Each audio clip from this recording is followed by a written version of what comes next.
Magandang araw po sa inyong lahat. Ako nga po pala si Jomar C. Penetra. Narito po ako upang magbigay ng bihirang gamitin na salitang Pilipino kasama ang kahulugan at halimbawa sa pangungusap. Una, dalisay. Kahulugan, malinis at wagas, karaniwang tumutukoy sa uri ng pag-ibig. Halimbawa, ang pag-ibig ko sa iyo ay dalisay. Walang halong pagkukunwari o pag-aalinlangan. Pangalawa, gunam-gunam. Kahulugan, malalim na pag-iisip o pagbubulay-bulay.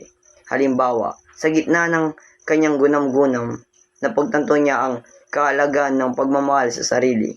Pangatlo, marahuyo. Kahulugan, mahalin o maakit sa pamamagitan ng panggagayuma o ganda. Halimbawa, ang kanyang matamis na ngiti ay nakamarahuyo sa puso ng lahat ng nakapaligid sa kanya.